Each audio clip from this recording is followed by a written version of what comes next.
What's going on, everybody? How you doing? And welcome back to your 5th C++ tutorial. In this tutorial we're going to be going over something called functions. Now there are two really main types of functions. The first type is functions that we create ourselves. And we're going to be talking about those, in a couple tutorials from now. But in this tutorial, what I want to talk about is functions that are already built in to C++ that we can use. So, with that being said, let's go ahead and start writing some code. Go ahead and make a variable double A, and I know that you guys are used to int, but I'm going to switch to double. Double is pretty much real numbers. They allow you, unlike integers, we are now allowed to use decimal points like 87.2, and it doesn't have to be just whole integers like int. We can now use decimal points. That's the main thing you got to worry about. So anyways, start using double instead of int, because you'll see later on.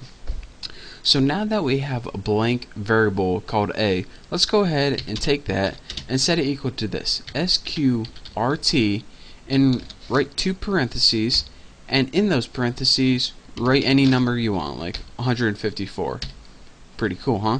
So we're saying, alright, what the heck is this? Squirt 154? WTF, mofo? No. What this is the square root function. This is already built into C++, and what it does is it takes the number 154, gets the square root of it, and stores it in the value of in the variable a. So now we can just go ahead and output that on the screen, and it should print out whatever that value is, the square root of 154, which should be like 12 point something. So let's go ahead and do this, and we're gonna get an error, and I'll tell you why. We get an error right here, and I know you guys can't see the error method, or the error message, but it says square root undeclared, first use in this function. This is because whenever our program came across this sqrt, it didn't know what the heck we were trying to do. Was it like, are you trying to set a equal to the letters sqrt and then a parenthesis, and what the heck are you trying to do here? That's because we need to include something called a function header. Now the header file lets C++ know what sqrt is, and lets it know that it's an actual function, and we're not trying to set it equal to just some random letters. And in order to do that, we need to do this: include cmath. And once we include cmath, this gives us access to all the mathematical functions we can use.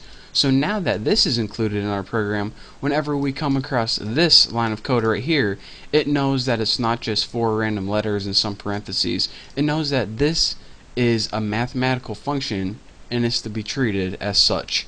So now if we go ahead and run this, we're going to get an actual program, 12.4097. Have to remember that. So what it did is this. It took 154, found the square root of it, and stored it in the variable a, and then we just printed out a. Now, for your terminology, whenever you use a function, it's called calling a function. So whenever I'm talking and I say, alright, let's go ahead and call this, I don't mean like on my cell phone or anything. I mean, let's go ahead and use this. I'll probably use them interchangeably, so just bear with me here. But that's the technical term. So if you're ever interviewing for a job, say call a function. Whenever you take that value, whatever value you get back, in this case 12.4097, I remembered it, I think, it's called its return value. So 154 is the number you want to figure out what the square root of, but 12.4, that's the return value. That's the value we stored in a. So again, calling a function, return value. The last couple things we need to go over is this number you put inside the parentheses. This is called the parameter. Now a parameter is any information that the function needs in order to work. So it needs a number to be square rooted, so we pass in 154, and throwing a number in there is called passing in a number, and again it's called the parameter, or passing in a value. once I use it in context, you guys will see later on, they're kind of like the same thing. So now that we got all the terminology down, let's go ahead and make another program actually. So you need to include this anytime you use the square root function, and that's not only square root function, you get another set of functions, you know, built in with this. By the way, I don't know if I said this already, but this include IOStream. This allows us to use the, you know, cin, cout functions, not methods.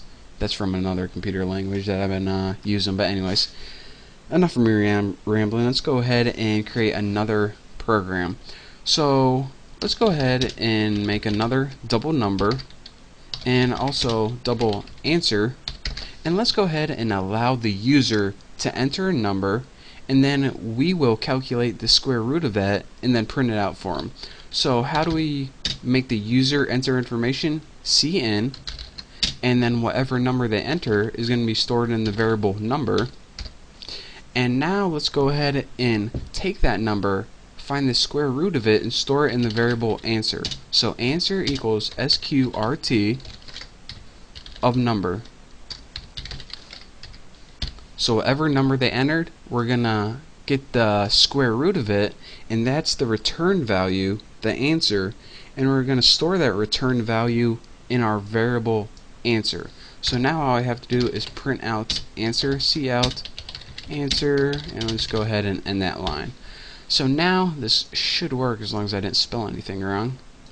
So let's go ahead and enter, 54. Press enter. The square root of that is 7.34847. Handy bit of information. You might want to hold on to that. So that was a breathtaking tutorial. I hope you guys enjoyed that. So that's pretty much the basics of everything we learned so far. Variables, cin, cout, and also pre-built functions. So again, what function is pretty much a built-in, I don't know, you guys can see for yourself. It performs an equation or it does something else for you automatically. Saves you a lot of trouble. So these are ways you can use built-in functions in C++.